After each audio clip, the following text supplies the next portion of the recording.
Pagi itu, usai subuh, langit tampak mulai mengusap lembut wajah bumi. Udara masih segar, dan embun belum sepenuhnya surut dari dedaunan. Saya melanjutkan perjalanan dengan langkah perlahan, menyusuri jalan yang belum sepenuhnya bising oleh kendaraan. Hingga sampailah saya di sebuah perempatan, bundaran Getas, dengan patung Pangeran Diponegoro berdiri gagah di tengahnya. Saya tertegun cukup lama, memandangi patung itu dengan rasa takzim. Di tengah kebingungan memilih arah, hati kecil saya seperti memberikan bisikan. Arahkan langkahmu ke Blora. Tanpa banyak tanya, saya pun mengangguk dalam diam, mengikuti suara hati yang entah kenapa begitu meyakinkan. Perjalanan berlanjut melewati SPB Utawang Harjo dan pasar tradisional Jangkung. Suasana pasar mulai menggeliat, tanda bahwa hari baru benar-benar telah dimulai. Beberapa kilometer kemudian, saya sampai di sebuah perempatan. Di sisi kiri jalan, tampak sebuah gapura hijau dengan tulisan Makam Ki Ageng Tarub. Dan di sisi kanan, gapura serupa bertuliskan Makam Ki Ageng Selo. Saya berhenti sejenak, membiarkan kaki dan hati berdiskusi pelan. Akhirnya, saya melangkah ke arah makam Ki Ageng Selo. Sesampainya di area makam, saya melihat para peziarah keluar masuk dengan penuh khidmat. Saya memilih duduk bersandar di bawah sebuah pohon rindang, yang dikenal sebagai pohon gandrik. Di bawah naungannya, rasa teduh menjalar bukan hanya ke tubuh, tapi juga ke dalam jiwa. Ingatan saya melayang kepada kisah legendaris Ki Ageng Selo, leluhur para Raja Mataram, yang konon mampu menangkap petir. Ia dikenal sebagai sosok spiritual sekaligus bijak. Kisahnya yang menangkap petir kala mencangkul di tengah sawah selalu menarik untuk direnungkan. Ki Ageng Selo, yang bernama asli Ki Ageng Ngabdurrahman Selah, konon masih keturunan Raja Brawijaya. Saat muda, ia sempat mendaftar sebagai prajurit Demak, namun ditolak. Lalu ia memilih jalan sunyi, bertani dan mendekatkan diri kepada ilahi. Dan di sanalah, dalam kesunyian dan kesederhanaannya, beliau justru menunjukkan karamahnya, menangkap petir yang kemudian dibawa ke hadapan Sultan Demak. Petir itu konon berbentuk naga diikat di pohon gandrik tempat saya kini bersandar. Dulu petir itu diikat pakai tali apa ya? Batin saya menggumam jenaka. Saya tertawa kecil dalam hati. Kadang kisah besar bisa membuat kita nyir kecil dalam takzim. Perjalanan saya lanjutkan. Hingga menjelang siang, sampailah saya di Terminal Wirosari. Perut belum diisi apa-apa sejak pagi, tapi saya mencoba tenang.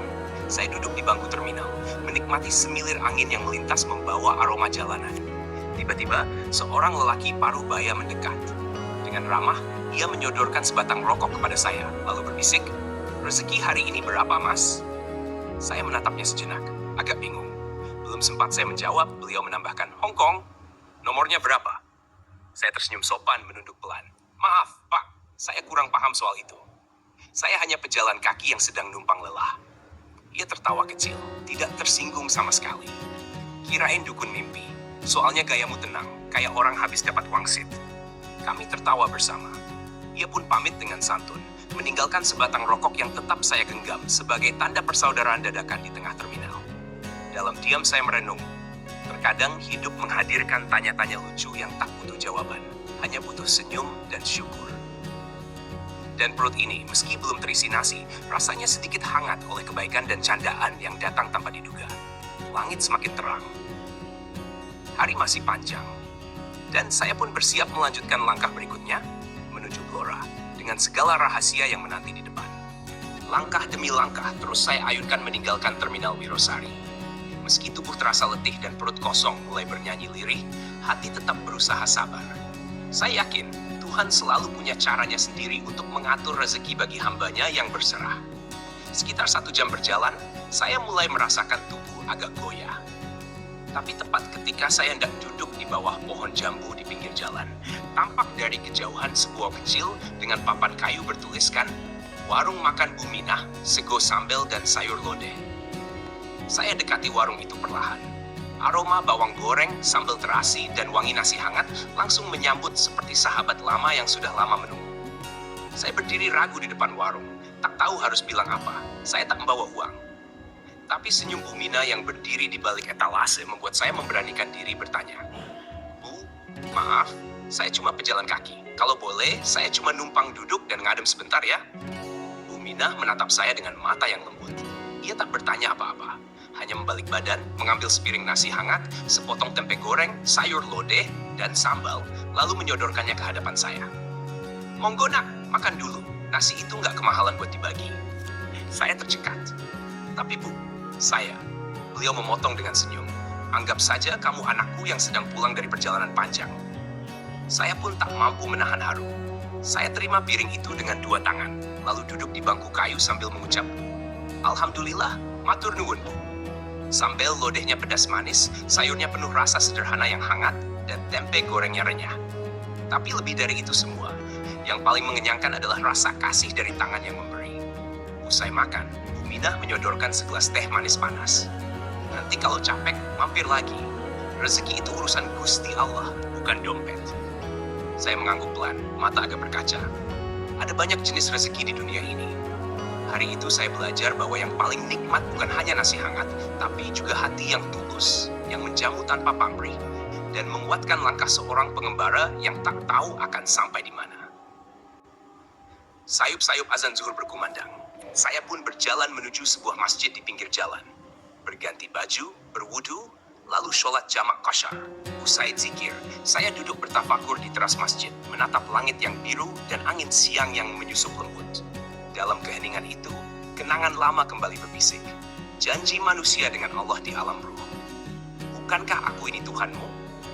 Mereka menjawab, benar, Engkau Tuhan kami. Kami menjadi saksi. Kami lakukan yang demikian itu, agar pada hari kiamat kamu tidak mengatakan, sesungguhnya kami Bani Adam adalah orang-orang yang lengah terhadap ini, keesaan Tuhan. Seketika aku merenungi kembali makna hamba dan Tuhan. Antonim dari kata Tuhan adalah hamba.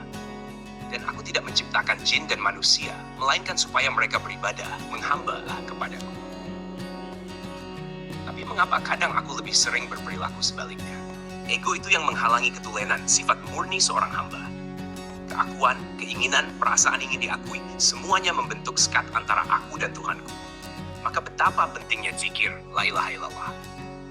Zikir ini terus diulang hingga 165 kali dalam zikir pondasi dan khalwat bilik. Tiada Tuhan selain Allah. Terdengar sederhana, tapi sungguh, untuk benar-benar menghadirkan zikir itu dalam kesadaran penuh, sulit. Itulah yang disebut sebagai zikir nafi isbat. Menafikan selain Allah dan menetapkan hanya Dia. Mengabaikan bisikan-bisikan dunia, mengisbatkan hanya satu nama dalam konsentrasi, Allah. Konsentrasi pada lafaz ini bukan hal mudah. Setiap goyahnya lidah adalah isyarat bahwa masih banyak ilah dalam hati. Dan itu adalah medan jihad terbesar. Nabi Muhammad SAW pernah bersabda setelah pulang dari perang Badar, kalian semua pulang dari perang kecil menuju perang besar. Sahabat bertanya, apa itu perang besar? Beliau menjawab, perang melawan hawa nafsu. Maka aku bertanya dalam hati, jika aku telah mengucap la ilaha illallah hari ini, penghambaan apa yang akan aku kerjakan hari ini? Usai sholat jamak, qasyar dan zikir di masjid pinggir jalan, aku sempat tertidur sejenak dalam duduk. Mungkin hanya sebentar, tapi rasanya cukup untuk menyegarkan tubuh yang mulai lelah dan pikiran yang mulai lepas arah. Aku bangkit pelan-pelan, berganti dari baju takwa yang kugunakan untuk sholat ke baju ngedanku kembali. Sambil melipat baju dengan hati-hati, aku memandang langit.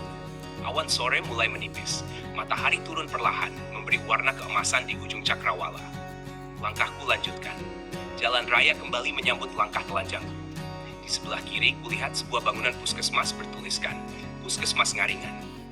Lalu tak lama kemudian, aku melintas di depan rumah sakit Bayangkara Blora. Dalam hati aku berdoa, Ya Allah, sembuhkan siapapun yang sedang Engkau puji di sana.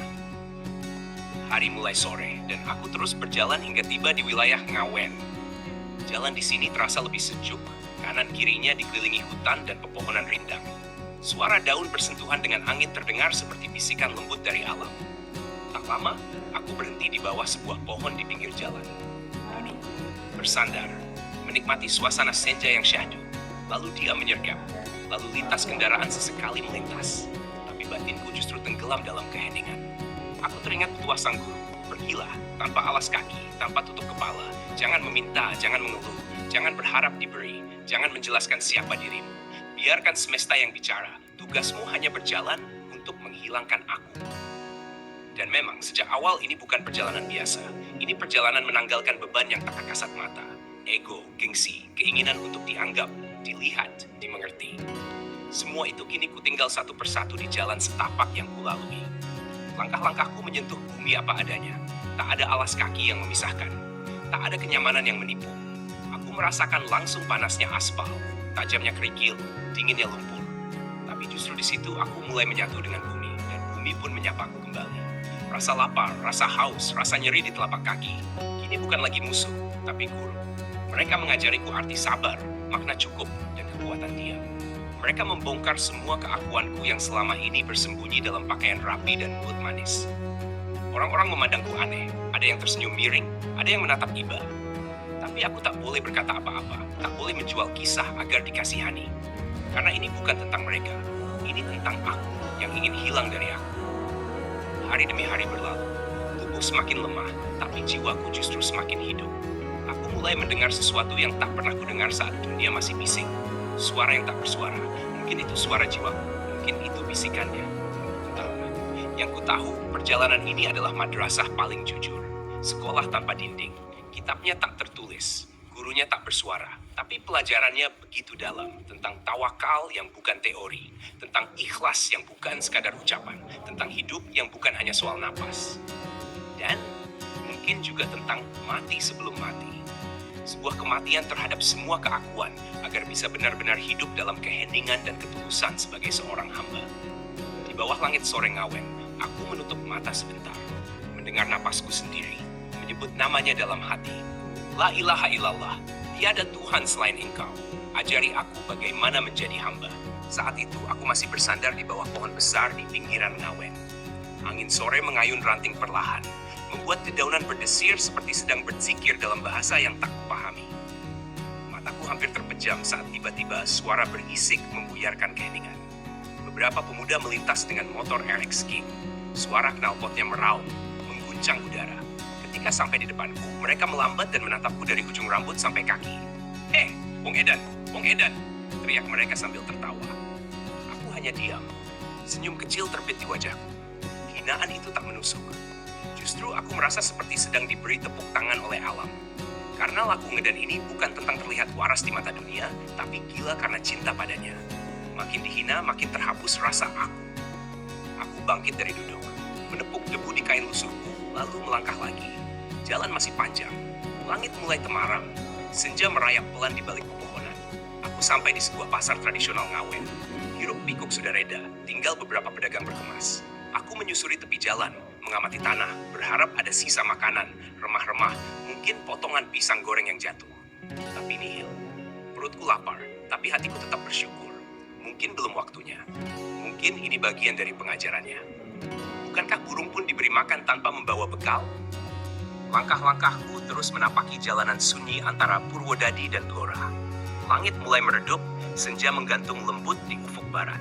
Dalam kekhusyukan suasana itu, kumandang adzan maghrib terdengar sayup dari kejauhan, merambat pelan menembus ruang hati yang mulai lelah. Aku berniat menjamak dan menghasyar sholat maghrib dan isya nanti, karena perjalanan masih panjang.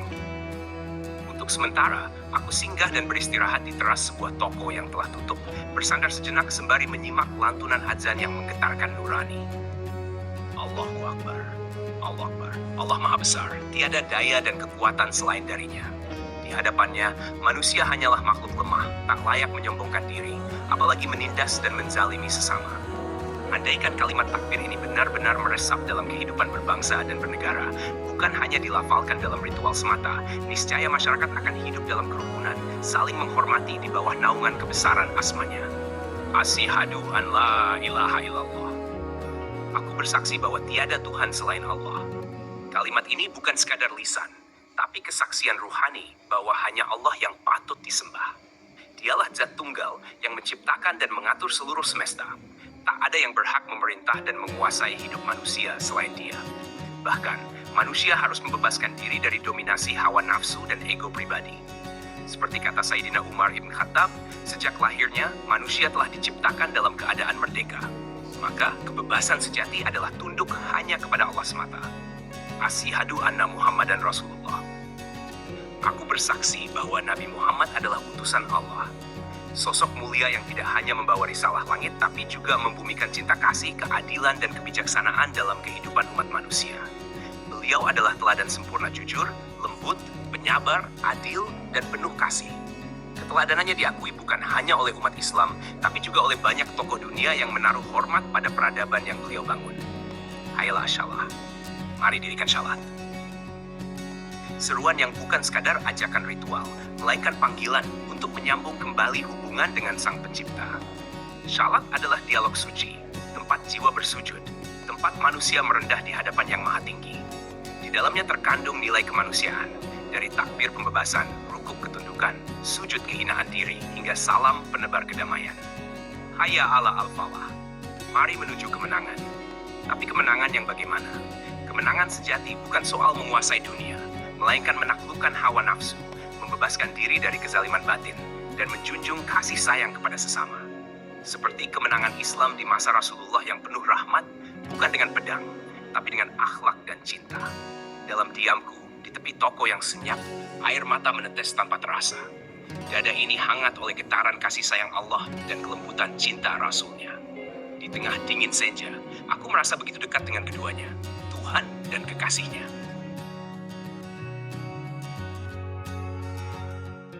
Usai duduk di depan sebuah toko yang tutup, aku termenung. Gemanya azan maghrib yang tadi bersaut-sautan dari surau-surau dan masjid-masjid kampung telah mereda. Udara mulai mengalir dingin, senyap menyelimuti langit yang kian gelap. Aku bangkit dari duduk. Tak ingin terlalu lama tenggelam dalam lamunan yang kian ngelantur. Ayo jalan lagi, semangat, semangat. Bisikku pada diri sendiri. Suara itu lirih, tapi cukup untuk menggerakkan kaki yang mulai letih. Langkah demi langkah kembali menyusuri jalanan yang lengang. Malam memang telah turun, tapi kehidupannya belum tidur. Lampu-lampu rumah mulai menyala, dan di antara kesunyian jalanan, aku melihat seorang ibu keluar dari sebuah mushola kecil. Mukena putihnya masih terbalut rapi di tubuh. Mungkin ia baru saja usai sholat berjamaah. Matanya menangkap sosokku dari kejauhan. Seketika tubuhnya mematung, lalu panik. Ia berbalik arah dan berlari masuk kembali ke mushola. Maaf Bu, bukan maksudku menakutimu, ucapku dalam hati, hanya mampu bicara pada batin sendiri. Aku memilih diam, tidak berhenti, tidak menoleh, hanya mempercepat langkah melewati mushola itu. Ada rasa bersalah, namun juga pasrah. Beginilah jika tubuh kompang camping dan wajah lelah tak sempat tersenyum, hanya bisa disalahpahami. Langkah membawaku memasuki kawasan Tunjungan. Suasana berubah. Rumah-rumah penduduk berdiri rapat, kadang diselingi bangunan pabrik, kantor, bahkan hotel yang berkilat lampunya. Kota mulai terasa. Meski malam, kehidupan di sini tak sepenuhnya sepi. Ada suara motor lalu lalang, tawa kecil dari warung kopi, dan aroma gorengan dari gerobak pinggir jalan. Tapi aku tetap berjalan pelan, menatap ke depan sambil menunduk, hati masih setia bertasbih dalam diam. Sesekali aku mendongak menatap langit. Gelap, tapi indah. Bintang-bintang mulai muncul malu-malu. Di sela lelah, aku masih bisa bersyukur, masih bisa merasa bahwa malam ini Allah masih menjagaku, menggerakkan kakiku, meski aku sendiri tak tahu akan kemana. Mungkin ini sudah dekat kota Blora. Bisikku pelan ketika melihat suasana yang semakin hidup. Tak lama, aku melewati sebuah pom bensin. Di seberangnya berdiri sebuah tugu, tepat di tengah perempatan jalan. Aku berhenti sejenak. Tugu itu berdiri anggun dengan 4 naga berwarna emas melingkar, menjulang ke atas. Orang-orang menyebutnya Tugu Simpang 4 Merak. Ada pancaran keagungan dalam bentuknya, seperti lambang penjaga arah dan pintu gerbang bagi siapapun yang datang atau hendak pergi dari kota ini. Aku duduk sebentar, menatapnya dalam diam. Dalam benak, aku bertanya, apa yang akan menantiku setelah simpang ini? Jalan macam apa lagi yang harus kutempuh? Tapi malam hanya diam, tunggu pun membisu. Jalan hanya menawarkan satu pilihan, terus berjalan. Maka setelah cukup beristirahat dan menenangkan hati, aku berdiri lagi, memantapkan langkah. Karena perjalanan ini bukan sekadar soal jarak, tapi tentang kembali menepati janji. Janji sebagai hamba. Usai melewati Tugu Simpang 4 dengan 4 naga emas yang menjulang, aku melangkah memasuki wilayah kota Blora. Udara terasa berbeda, lebih hangat, lebih ramai, tapi tetap membawa sunyi di dalam dada yang belum benar-benar pulih dari lelah. Di sepanjang jalan, warung-warung kecil berjejer. Lampu kuning temaram menggantung di antara terpal dan dinding kayu. Beberapa orang yang sedang makan memandangiku dengan tatapan aneh. Bahkan sesekali menjauh, seolah langkahku membawa aroma asing. Aku hanya menunduk dan terus berjalan menyusuri trotoar kota. Dengan pandangan tajam dan hati yang waspada, mataku mengamati jalan. Siapa tahu ada rezeki dari langit yang jauh ke bumi. Dan benar saja, di tepi trotoar, tak jauh dari rimbun pohon, aku melihat sebungkus plastik putih. Cepat-cepat aku mendekat dan mengambilnya. Alhamdulillah, roti pisang coklat. Lirihku penuh syukur. Aku duduk sebentar di pinggir trotoar, menekuk lutut dan menekuk rasa haru. Roti itu kulahap perlahan, bukan hanya karena lapar, tapi karena aku tahu, rezeki ini bukan kebetulan, tapi pemberian Allah yang mengerti isi perut dan isi hatiku. Namun saat setengah roti terakhir masuk ke tenggorokan, aku tersedak. Sakit, ternyata aku lupa. Aku tak punya air minum. Aku terdiam, bengong. Sakit di leher itu seperti mengingatkan bahwa nikmat kadang datang dalam bentuk sederhana, seteguk air. Aku kembali berjalan pelan, masih merasakan perih di tenggorokan. Dan tak lama, mata ini menangkap botol plastik bekas di sisi jalan. Masih berisi air sekitar setengah botol. Tanpa banyak berpikir, aku ambil dan langsung kuhabiskan. Masya Allah, nikmatnya luar biasa. Senyum mulai tumbuh lagi di wajahku. Dan ketika kuangkat kepala, di kejauhan kulihat gemerlap lampu dan suara ramai. Itu alun-alun. Hatiku berseru dalam diam. Aku mempercepat langkah menuju tempat itu. Disinilah, di tengah keramaian kota, aku merasa seperti sedang pulang, meski tidak ada siapa-siapa yang menungguku. Sebelum sholat maghrib dan isya yang kujamak dan kasyar, aku memilih menikmati suasana malam dulu. Berjalan pelan memutari alun-alun seperti orang bertawaf. Melihat anak-anak berlari, remaja bercengkerama, pedagang sibuk menyodorkan dagangan, tawa pecah di banyak sudut. Kehidupan benar-benar terasa hidup di sini. Lalu aku menemukan sebuah bangku beton panjang, cukup nyaman. Bisa selonjoran. Aku duduk memandangi masjid besar di ujung barat alun-alun. Masjid Agung Baitul Nur terbaca jelas dari papan besar di depan gerbangnya. Aku termenung sampai suara tawa dari beberapa orang di sudut alun-alun membuyarkan lamunanku. Mereka duduk lesehan, menikmati kopi dan makanan ringan. Seperti para pegawai kantoran yang sedang reuni kecil-kecilan. Terlihat hangat, akrab, dan penuh cerita. Aku berpikir, mungkin orang-orang seperti mereka tampak bahagia, tapi siapa tahu isi hatinya. Lalu lintas pikiranku berbelok pada satu simpulan. Orang hebat itu bukan yang tak punya masalah, tapi yang hatinya sedang bersedih, namun tetap mampu membuat orang lain bahagia dan keluar dari masalahnya. Dan jika suatu hari kau dipandang rendah oleh manusia, jangan khawatir. Karena kita tidak pernah bisa memaksa siapapun menyukai kita. Yang bisa kita lakukan hanyalah melembutkan hati, memperbaiki perilaku, menjaga jiwa dan raga agar Allah yang maha melihat memujimu di langit sebagai salah satu insan terbaik. Malam semakin larut. Angin mulai menggigit pelan. Alun-alun pun perlahan lengang. Satu persatu pedagang berkemas. Tawa mengecil. Suara motor terdengar semakin jarang. Aku pun berdiri, melangkah ke arah Masjid Agung Baitul Nur. Masuk dengan kepala tertunduk, seperti anak yang kembali ke rumah ayahnya setelah lama mengembara. Ku datangi tempat wudhu, ku basuh wajah dengan air keran yang dingin. Beberapa teguk air pun kutelan perlahan, sekadar mengisi lambung yang masih kosong sebagian. Setelah itu, aku gelar sajadah kecil di serambi masjid dan kulaksanakan sholat maghrib dan isya secara jamak qasyar. Suara takbir lirih menggema di dada. Setelah salam, aku duduk diam dalam zikir. Menyebut asmanya, seolah tak ada yang lain di dunia ini selain dia. Karena memang hanya dia yang tak pernah pergi. Dan malam di Blora pun memelukku dalam hening yang damai. Usai zikir, aku beranjak dari serambi masjid. Langkahku ringan, tapi hatiku penuh. Malam ini terasa begitu dekat, begitu akrab, seperti langit yang terbuka lebar, seperti malam yang menyambut dengan pelukan. Aku keluar dari masjid dan melangkah kembali ke alun-alun, tempat yang sejak tadi mengundangku untuk lebih lama bertahan. Ternyata keramaian sudah mulai menghilang. Hanya ada beberapa orang yang masih duduk-duduk menikmati malam yang kian sepi. Pedagang kopi dan jajanan kecil sudah mulai menutup gerobaknya. Namun aku tidak mencari keramaian lagi. Aku mencari tempat untuk beristirahat, tempat di mana tak ada batasan, hanya langit dan bumi yang bisa kulihat. Aku berjalan ke sebuah sudut alun-alun yang cukup jauh dari lampu-lampu jalan. Di sana, rerumputan yang terhampar menantangku untuk merebahkan tubuhku. Aku duduk sejenak, lalu membaringkan tubuhku perlahan. Langit malam terbentang luas di atas kepalaku, penuh dengan bintang-bintang yang seolah menyapa. Suasana begitu tenang, hanya suara angin dan sesekali langkah orang yang melintas. Tapi aku tak peduli. Aku hanya ingin menikmati malam ini. Aku tersenyum, entah karena apa. Mungkin karena keheningan yang begitu menyentuh, atau karena perasaan damai yang mengalir dalam jiwa. Dalam keheningan itu, lagu lama Roma Irama terdengar seperti berbisik dalam pikiranku. Gelandangan? langit sebagai atap rumahku, dan bumi sebagai lantainya. Pikirku, mengingat lirik lagu yang dulu sering ku dengar saat masih muda. Kini malam ini, aku merasakannya. Langit luas sebagai atapku, dan bumi yang dingin ini adalah lantai yang menopang tubuhku.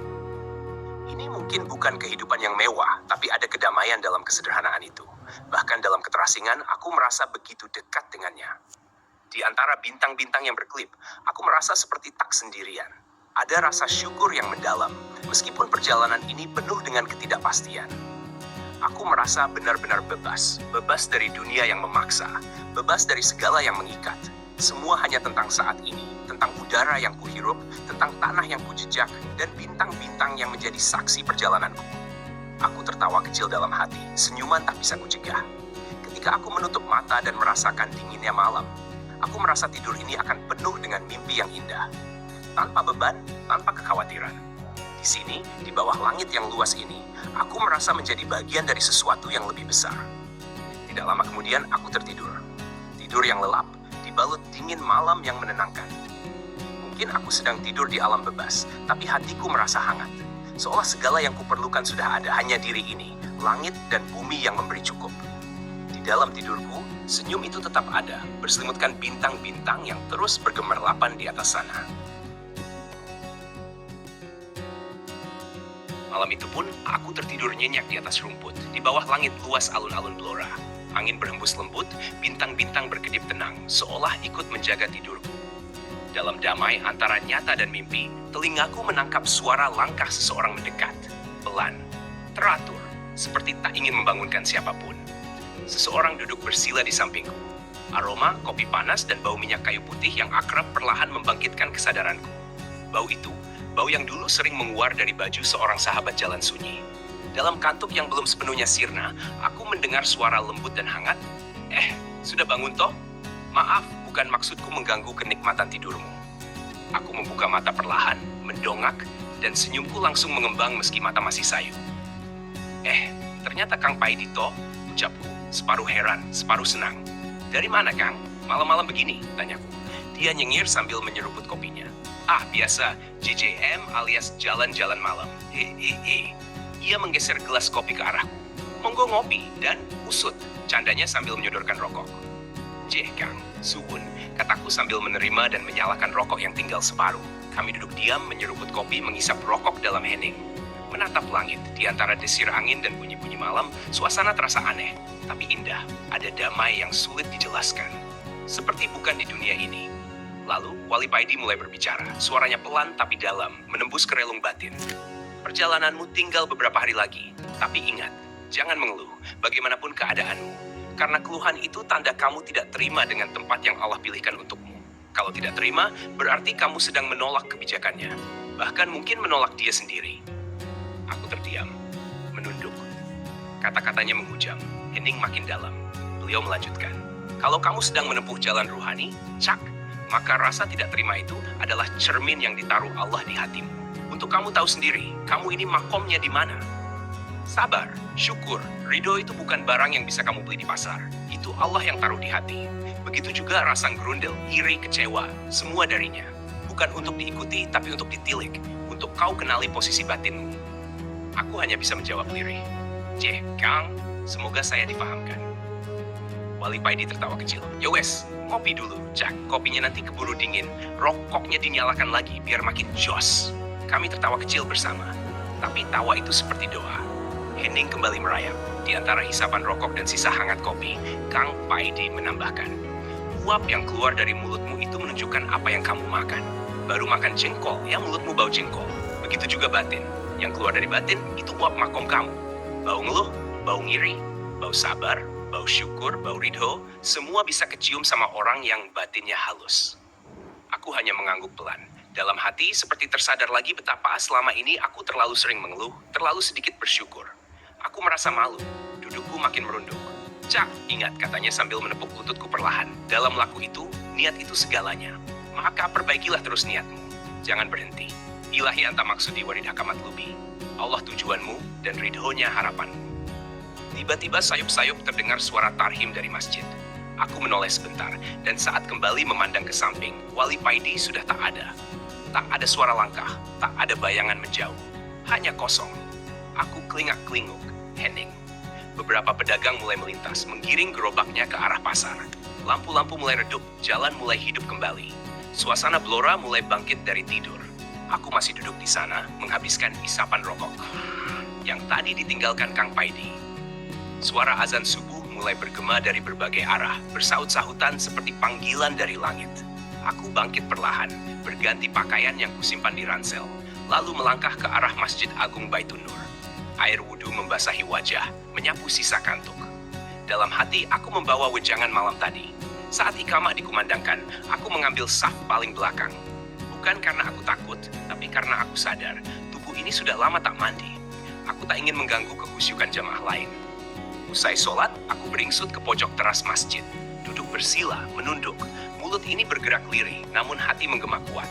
Zikir perlahan mengalun, seperti nyanyian jiwa yang tak putus. Dalam hati aku berkata, terima kasih Kang Paidi.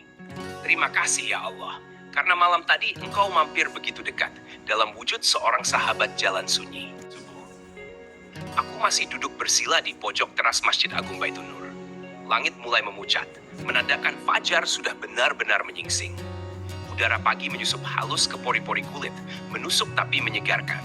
Suara-suara zikir dari beberapa jamaah masih terdengar lirih, seperti irama yang menenangkan jiwa. Aku menunduk dalam hening, membiarkan tasbih bergerak pelan di jari-jariku. Tapi yang lebih bergerak dari itu adalah pikiranku, batinku.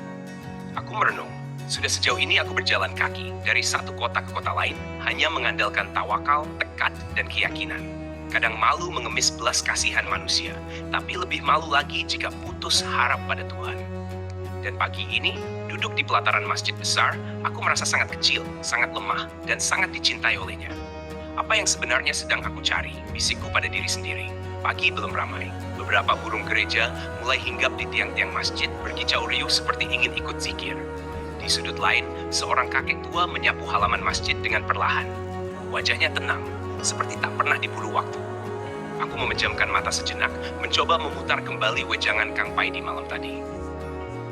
Kalau kamu tidak terima dengan keadaanmu, itu artinya kamu sedang menolak pengaturan Allah. Kata-kata itu menancap, dan aku sadar betapa sering aku mengeluh dalam diam. Mengeluh saat perut kosong, mengeluh saat disapa dingin malam, mengeluh saat dianggap aneh oleh orang-orang. Padahal di balik semua itu, Allah sedang mengasuhku. Dengan cara yang tidak biasa. Mataku basah, bukan karena tangis meledak, tapi karena kehangatan batin yang tiba-tiba datang begitu kuat. Aku merasa dipeluk oleh sesuatu yang tidak kasat mata, oleh rahmat yang tak pernah pergi. Aku membuka mata perlahan. Matahari mulai mengintip dari sela pepohonan di seberang jalan. Cahayanya menari-nari di lantai masjid yang masih dingin. Lalu dalam hati, aku berbisik pelan. Ya Allah, terima kasih kau bangunkan aku di tempat ini. Kau tuntun kakiku ke rumahmu. Kau kirimkan hambamu yang menasehatiku dengan cinta. Aku pun berdiri pelan, berjalan menuju salah satu keran air masjid. Mencuci wajah lagi, menyegarkan diri. Dan setelah itu, duduk kembali di teras, menatap lalu lintas pagi yang mulai bergerak. Orang-orang mulai berlalu lalang. Ada yang buru-buru, ada yang masih menggeliat mengusir sisa kantuk. Tapi aku duduk diam, tenang, seolah semesta sedang melambat untukku pagi ini. Dan saat itulah, aku menemukan satu hal. Kebahagiaan itu bukan di tempat tujuan, tapi di setiap tapak perjalanan yang dijalani dengan penuh penerimaan.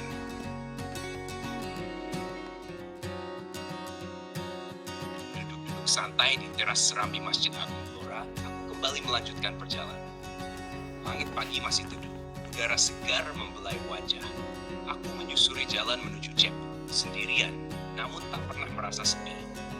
Di tempat yang agak sepi, aku berganti baju, seragam ngedan yang selalu kubawa. Baju ini bukan sekadar kain, tapi simbol aku. Banyak yang tak mengerti, sebagian mencibir, sebagian lagi hanya memandang penuh tanya. Tapi aku tetap berjalan, tak berharap dipahami, cukup diterima bumi. Langkahku menapaki perempatan Tugu Pancasila. Dengar lirih suara dari kedai kopi di pinggir jalan. Beberapa pria duduk, menyeruput kopi dan menggenggam rokok. Masih muda kok Edan. Jangan-jangan gak kuat laku jadi gila beneran. Aku hanya tersenyum tipis. Tak ada marah, tak ada luka. Yang mereka lihat hanya tampak luar. Mereka tak tahu, mungkin gila di mata manusia, justru waras di hadapan Tuhan. jauh dari tempat itu, lamunanku pecah oleh suara memanggil. Mas, mas, mau kopi? Suara itu berasal dari seorang lelaki setengah baya di warung makan sederhana. Aku mengangguk, dan dia mempersilakan aku duduk. Tapi aku memilih di luar saja. Takut mengganggu pembeli lain, pikir. Lagi pula, aku memang hanya numpang duduk dan menikmati pagi. Beberapa saat kemudian, bapak itu keluar membawa secangkir kopi. Lalu ia bertanya dengan ramah, "Makan ya, Mas?" Aku hanya membalas senyum. Namun tanpa banyak kata, beliau masuk lagi dan kembali dengan sepiring nasi, lauk ikan goreng, tempe, serta segelas air putih. "Silakan dimakan, Mas. Seadanya ya. Maaf kalau sederhana." "Alhamdulillah. Terima kasih, Pak."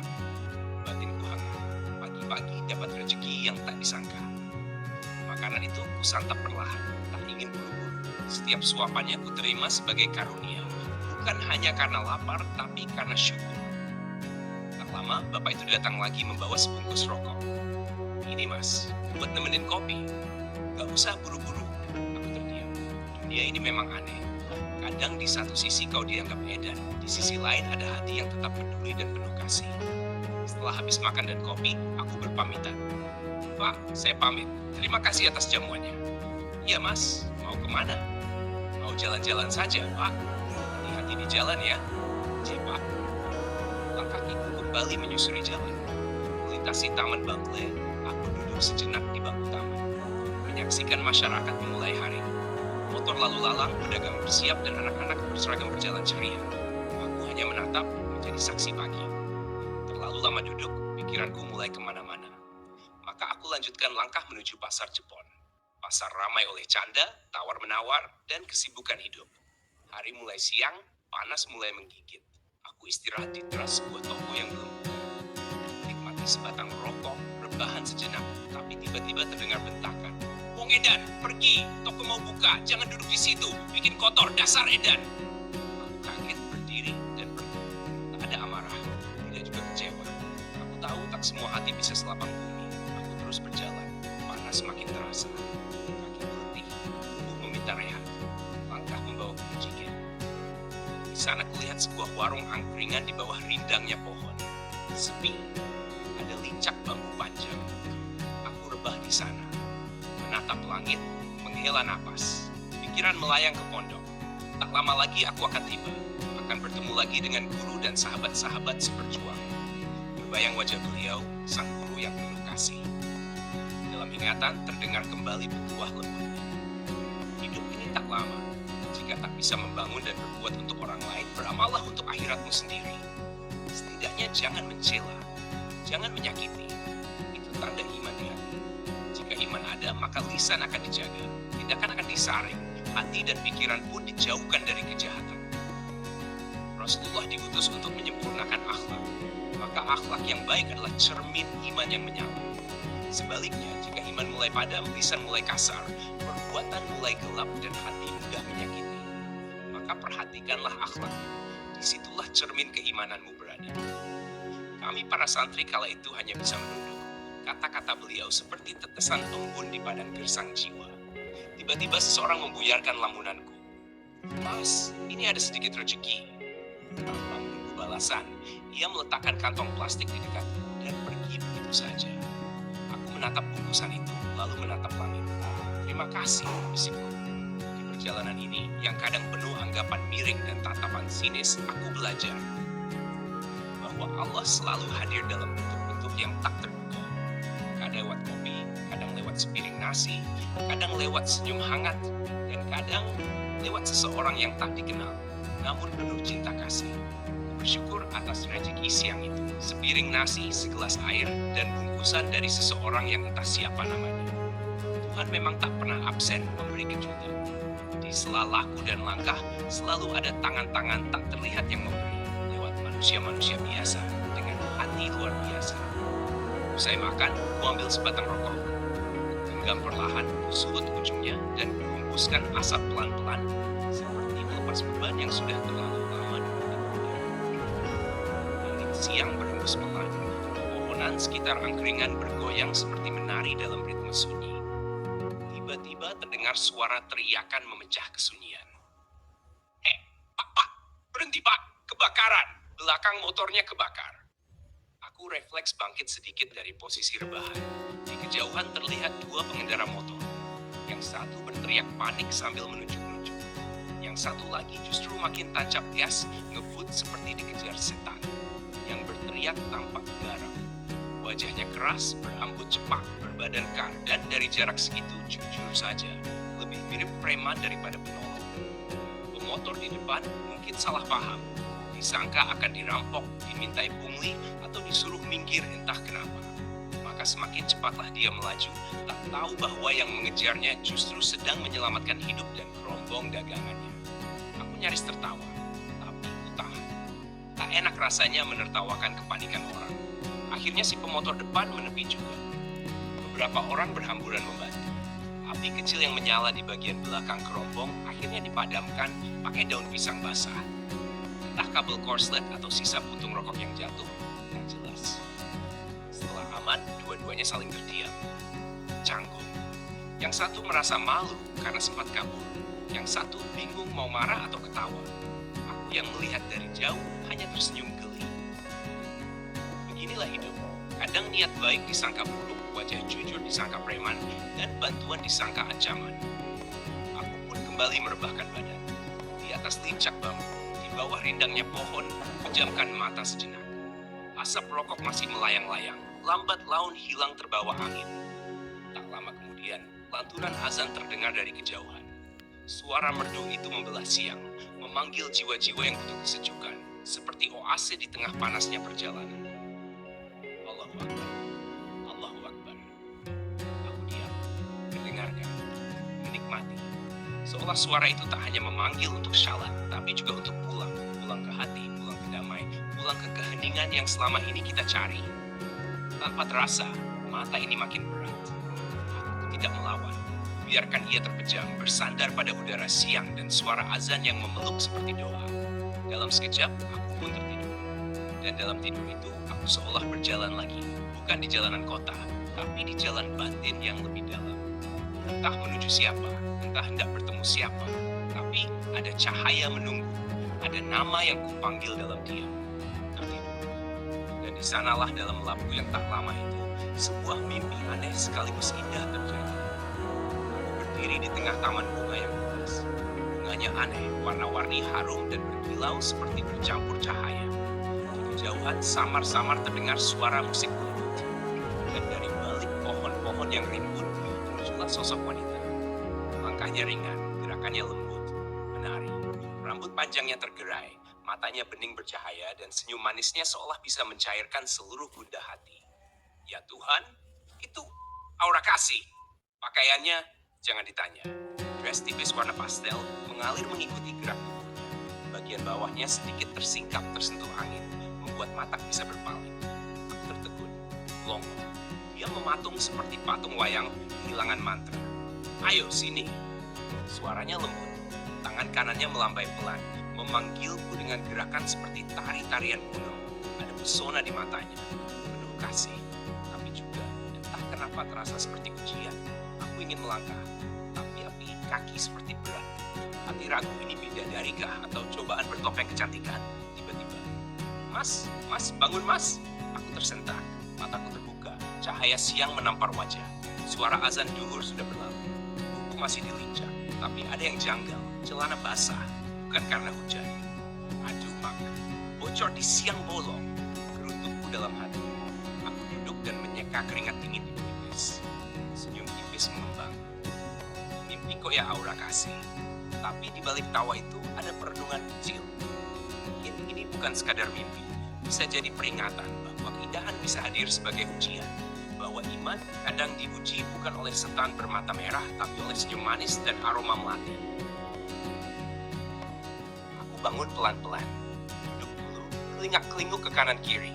Takut ada yang lihat, takut juga kalau ada yang nyeletuk. Wah, masnya senyum-senyum sendiri habis mimpi ya. Langkahku lanjut menyusuri jalan nasional Blora Cepu. Kepala tertunduk malu-malu, kayak habis ketahuan curhat di status WhatsApp. Tapi di dalam hati aku tahu, aku harus segera mandi besar. Gawat kalau sampai masuk masjid dalam keadaan belum suci. Jalan kaki sambil ngitung langkah dan istighfar. Di Kiri kanan berdiri pabrik-pabrik, suara mesin dan aroma logam menyatu dengan panas jalanan siang itu. Beberapa truk melintas, menggoyang angin, menambah rasa lapar dan hausku yang sejak tadi menggantung. Sampai akhirnya, aku melihat sebuah jembatan kecil dengan papan tua bertuliskan Jembatan Serut.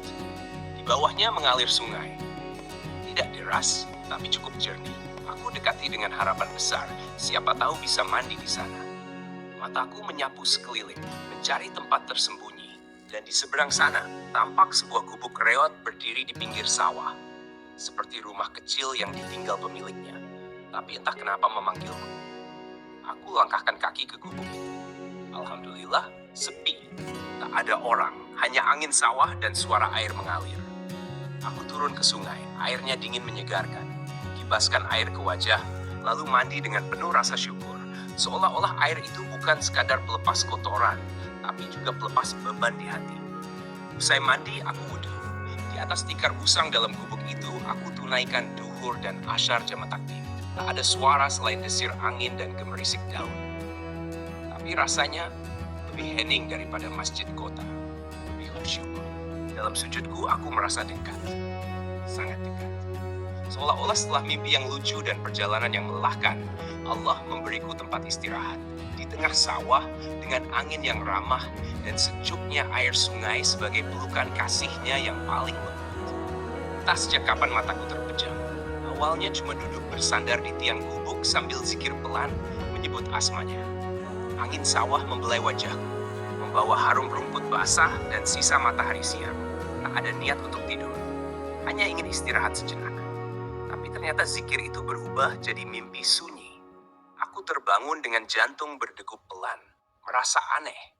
Langit sudah biru tua, menggantung senja yang sebentar lagi terhisap malam. Cahaya jingga tipis tergurat di ujung barat, dan bayang-bayang gubuk merambat panjang. Aku tertegun, kaget. Loh kok, wes peteng? Gumamku sambil berdiri, mengucek mata, celingukan ke sekitar. Angin kini berhembus lebih dingin, membawa suara kodok dari pematang sawah, dan sesekali sautan burung kecil mencari ranting untuk pulang. Gubuk itu tetap sepi, tapi ada perasaan lain yang menyelusup diam-diam. Entah karena suasana, entah karena mimpi barusan yang samar. Aku merasa seperti tadi ada yang duduk di sampingku. Seorang tua berjenggot putih, bersarung lusuh, hanya menatapku sambil tersenyum. Tak bicara, tapi sorot matanya tenang, dalam, seolah berkata, istirahatlah. Perjalananmu belum selesai. Aku celingukan lagi. Tak ada siapa-siapa. Hanya desir angin dan gemercik air sungai yang kini mulai meredup diselimuti gelap. Aku berdiri, menepuk-nepuk celana yang agak lembab karena duduk terlalu lama. Mulutku komat kamit, ya Allah, ini aku, sendirian lagi malam-malam begini. Harus cari masjid atau tempat aman buat istirahat. Tapi di hatiku, ada damai yang tak bisa dijelaskan. Seolah zikirku tadi tidak sia-sia. Seolah tidurku tadi adalah bentuk lain dari doa yang dikabulkan. Seolah ada yang menjagaku di gubuk sunyi itu. Langkahku kembali menyusuri jalan kecil dari gubuk menuju jalan besar. Dengan ransel di punggung dan rasa malu yang masih tersisa gara-gara mimpi siang tadi, aku melanjutkan perjalanan. Kini malam datang, dan seperti biasa, aku hanya berteman dengan bintang dan keyakinan. Malam itu, aku berjalan lagi, menyusuri jalan yang sunyi, gelap, dan terasa seperti tak berujung. Hutan di kanan kiriku hitam pekat, hanya ranting dan bayangan pohon tinggi yang kadang bergerak tertiup angin. Tak ada lampu jalan, tak ada rumah, hanya jalan beraspal sempit yang mengular entah kemana. Kadang terdengar suara motor dari kejauhan, tapi anehnya, begitu melihatku dari jauh, beberapa pengendara malah memutar balik. Astagfirullah, aku sempat mikir, jangan-jangan aku dikira pocong nyasar atau malah perampok. Padahal aku cuma pengelana yang haus, lapar, dan mulai goyah antara niat dan nyali. Hutan ini terasa panjang, lama, tak rampung-rampung. Aku sempat berhenti, menatap ke belakang. Balik lagi aja ya, bisikku dalam hati. Tapi langkahku sudah terlalu jauh dan kembali hanya akan mengulang lelah yang sama. Sementara ke depan gelapnya jalan seperti mengejekku. Teruslah kalau berani. Kadang cahaya muncul dari motor yang melintas cepat, menyilaukan sebentar lalu hilang begitu saja. Setelah itu gelap lagi, sepi lagi.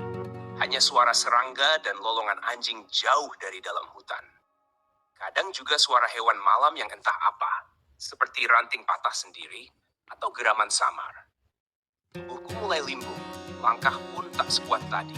Kaki seperti berat, pundak terasa nyeri, dan perut tak bisa lagi diajak kompromi. Lalu, seperti jawaban dari keputusasaan,ku aku melihat bangunan tua di tepi jalan.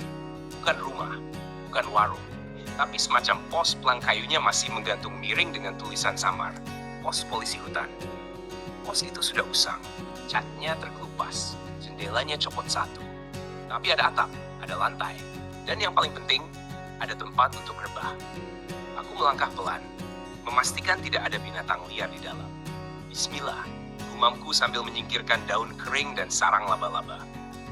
Di pojok pos aku duduk, lalu tiduran, berselimut jaket lusuh dan doa yang belum rampung.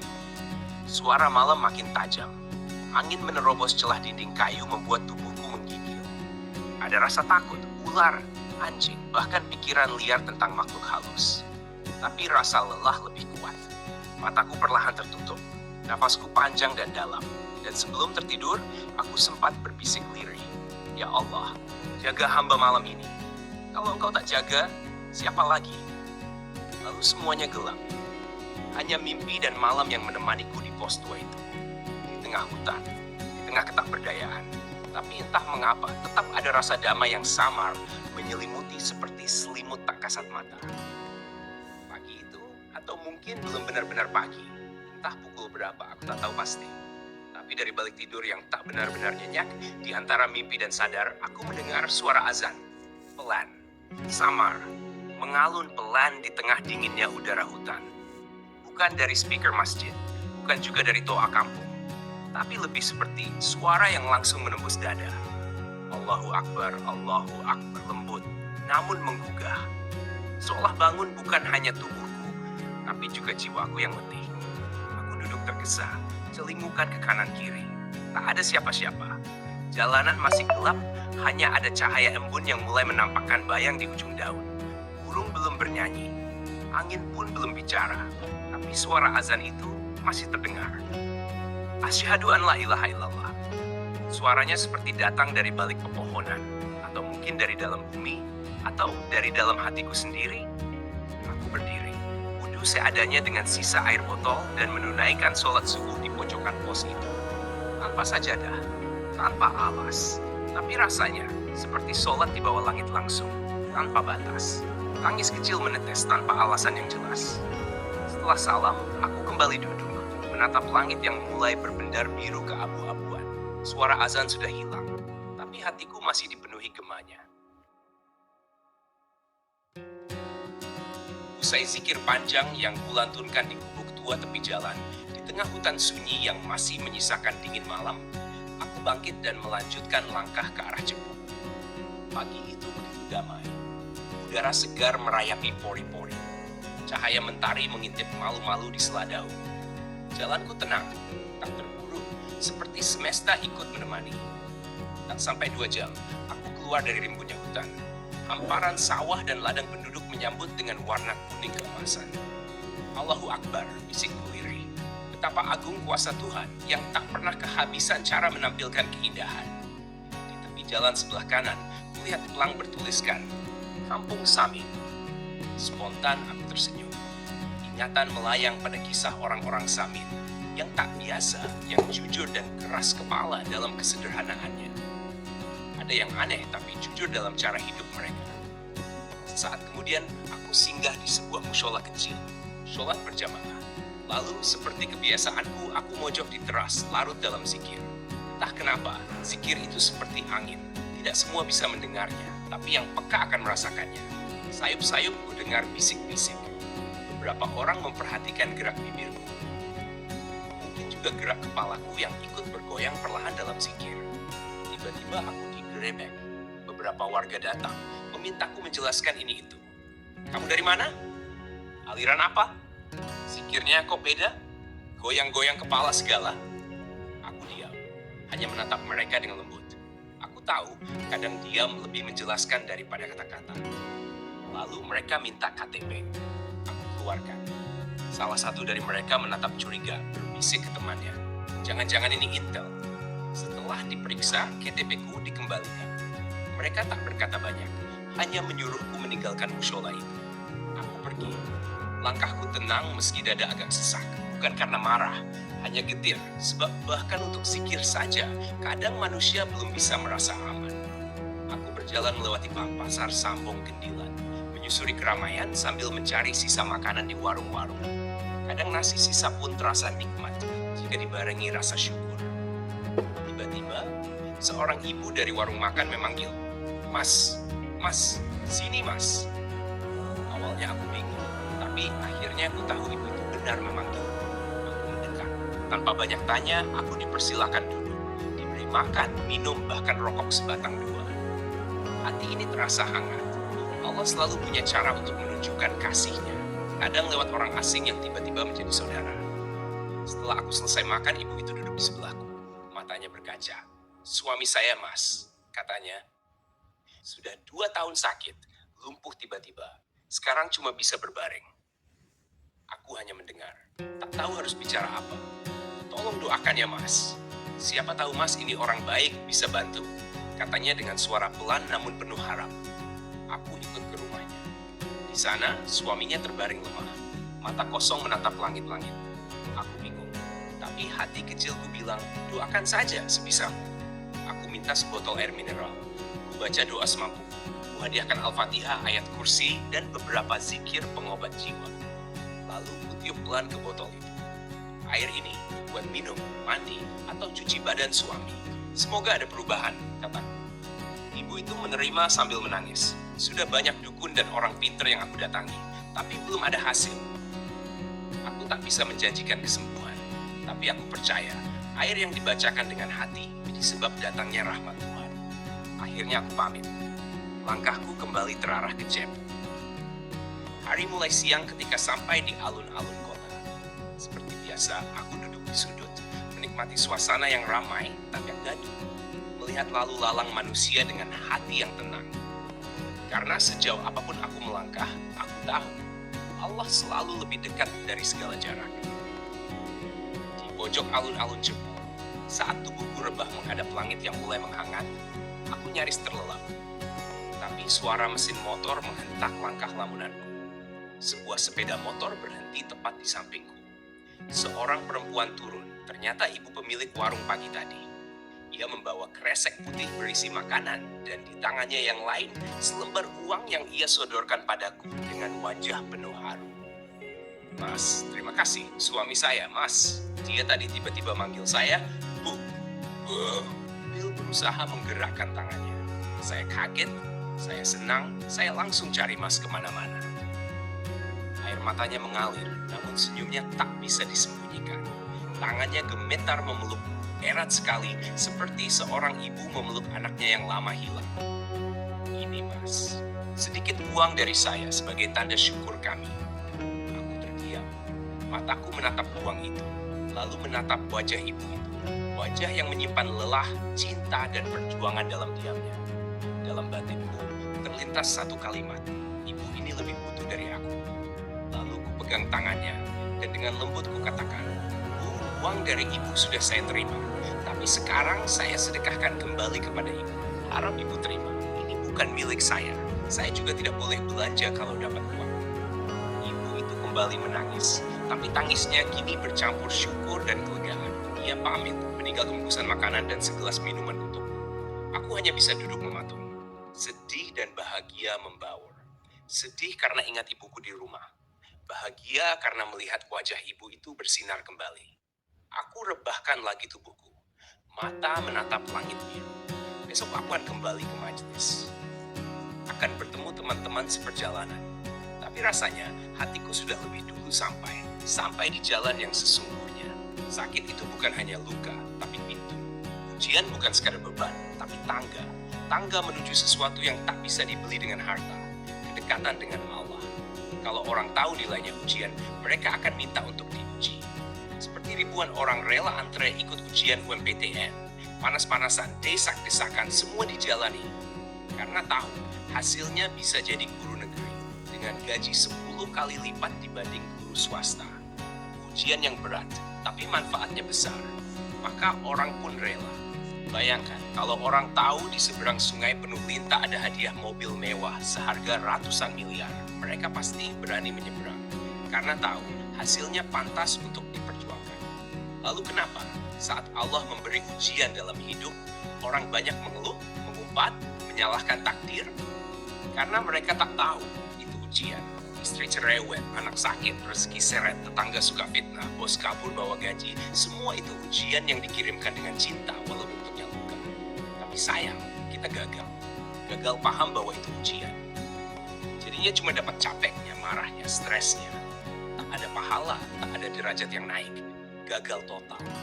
Padahal andai sabar dan syukur kita bawa, satu ujian bisa melejitkan derajat kita melampaui ribuan ibadah. Seperti orang yang ikut ujian tapi tak tahu kalau itu ujian. Malah nyumpah-nyumpah gambar bebek di kertas jawaban. Sampai tua ikut ujian tetap tidak lulus karena tak pernah sungguh-sungguh menjawab. Orang yang tahu ujian itu dari Allah akan minta diuji. Dan mereka akan kuat. Mereka akan sabar saat difitnah, tetap tersenyum saat dihina, dan tetap bersyukur saat lapar dan ditolak dunia. Karena mereka tahu setelah ujian ada anugerah. Kadang berupa kesembuhan, kadang berupa pelukan ibu dari warung kecil, dan kadang berupa tangis bahagia di tengah alun-alun kota kecil yang jadi saksi bisu perjalanan orang biasa dengan harapan luar biasa. Dari kejauhan terdengar samar-samar suara azan asyar berkumandang, mengalun lembut di antara desiran angin dan gemerisik dedaunan. Langit mulai berwarna jingga, menandakan senja akan segera tiba. Melanjutkan perjalanan menyusuri arah Jawa Timur, melintasi perbatasan Jawa Tengah dan Jawa Timur, tepatnya di tugu batas kota Bojonegoro dan Blora. Memasuki daerah Pandangan, aku sampai di perempatan yang sebelumnya pernah kulalui. Dari Pandangan, ku ambil jalan ke kiri, melintasi depan Taman Bengawan Pandangan. Suasana taman yang asri dan rindang memberikan ketenangan tersendiri. Tak jauh dari situ, aku melintasi jembatan. Dan di sebelah kanan usai jembatan, berdiri megah Masjid Miftahul Huda. Aku memutuskan untuk melaksanakan sholat asyar di masjid tersebut. Masjid Miftahul Huda memberikan suasana khusyuk dan damai. Usai sholat, tanpa berlama-lama, aku kembali melanjutkan perjalanan. Langit semakin merona, menandakan malam akan segera tiba. Perjalanan ini bukan sekadar perpindahan tempat, namun juga perjalanan batin yang mengajarkan banyak hal tentang kehidupan, kesabaran, dan keikhlasan. Sore itu, matahari mulai malu-malu bersembunyi di balik gumpalan awan kelabu. Langit merona jingga, seperti dilukis tangan tak kasat mata yang penuh kasih. Aku melangkah perlahan menyusuri jalanan sunyi daerah Kasiman. Kepala tertunduk, bukan karena beban dunia, tapi karena beban hati yang penuh perenungan dan pertanyaan-pertanyaan tentang diri sendiri. Langkah demi langkah hati ini berbicara. Mengapa kau beribadah? Untuk siapa? Apakah untuk Allah? Ataukah untuk dipuji? Untuk merasa lebih benar dari yang lain? Kadang kita merasa sudah banyak sujud, lalu kita mulai menoleh ke kanan dan kiri, membandingkan diri dengan orang lain, dan tanpa sadar menyalahkan cara ibadah mereka. Kita merasa jalan kita paling lurus, seolah kita satu-satunya pemilik kebenaran. Padahal, itu adalah jebakan iblis paling halus, bisikan licik yang menipu dengan bungkus kesalehan. Sia-sialah ibadah yang tumbuh di atas pujian diri.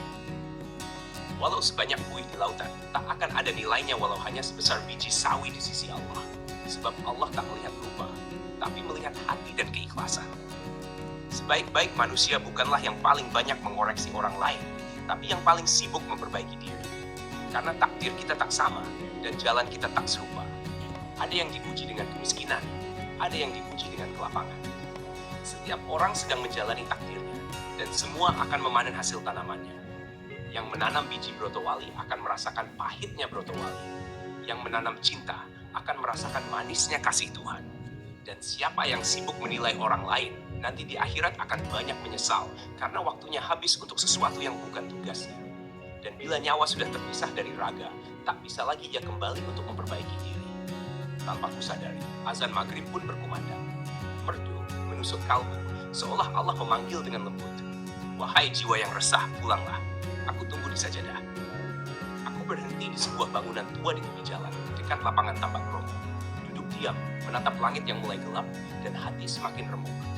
Aku termenung, mengingat hari demi hari perjalanan ini, di antara debu jalan dan dingin angin malam. Dalam diam, aku merasa begitu banyak kesalahan. Rasa malu pada Allah tak bisa kutahan. Air mata jatuh membasahi pipi tanpa permisi. Tangisku pecah dalam sunyi bangunan tua itu. Jika kamu mencari Allah di jalan-jalan, di puncak gunung atau dasar samudera, kamu tak akan menemukannya. Sebab Allah bukan bagian dari alam. Allah lah pencipta alam. Dan pencarian itu akan berujung pada kegilaan jika dipaksakan. Kita ini bukan pencari, tapi hamba. Tugas kita adalah taat, tunduk, patuh, tanpa protes, tanpa berharap balasan. Karena hamba tak menuntut gaji, cukup dengan ridha sang majikan. Senja itu mengajarkanku satu hal penting. Semakin merasa tahu, semakin jauh dari kebenaran. Semakin merasa bersih, semakin kotor di sisi Tuhan. Dan hanya hati yang hancur yang bisa menerima cahayanya. Aku pun bersujud dalam hati, memohon, ya Allah jangan biarkan aku tertipu oleh ibadahku sendiri. Jadikan aku hambamu, bukan hakim bagi sesama. Langit jangan. Setelah gema azan maghrib perlahan lenyap di telan senja, aku lanjutkan langkah kaki yang sudah berdebu, menyusuri jalan sepi di antara rerimbunan pohon dan hamparan sawah luas. Malam mulai merangkak, langit menggantung pekat, dan dari kejauhan terdengar samar azan Isya, datang dari kampung-kampung kecil yang hanya tampak sebagai titik cahaya remang di kegelapan. Rasa lapar? Sudah lama tak terasa lagi. Seolah tubuh ini sudah diajari oleh waktu bahwa di jalanan, lapar adalah teman, bukan musuh. Malam ini adalah malam terakhirku di jalan. Esok pagi, insya Allah aku akan sampai di majelis tempat semua langkah ini menuju. Sunyi malam menjadi teman paling setia.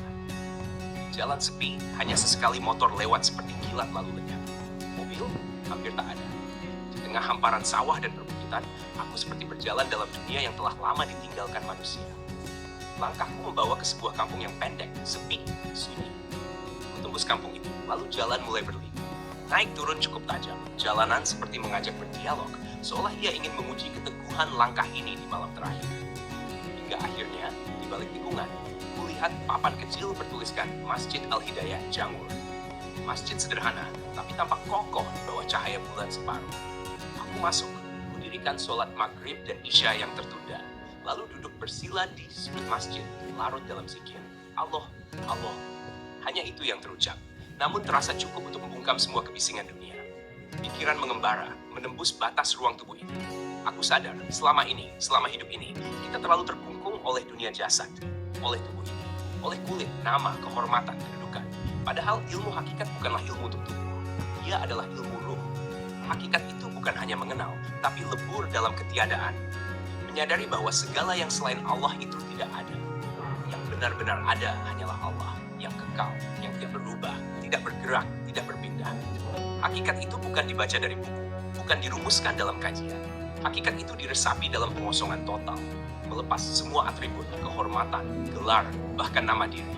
Selama hati masih diikat harapan dunia, pangkat, atau kesenangan nafsu, maka hakikat akan tetap jadi bayang-bayang, tak pernah benar-benar disentuh.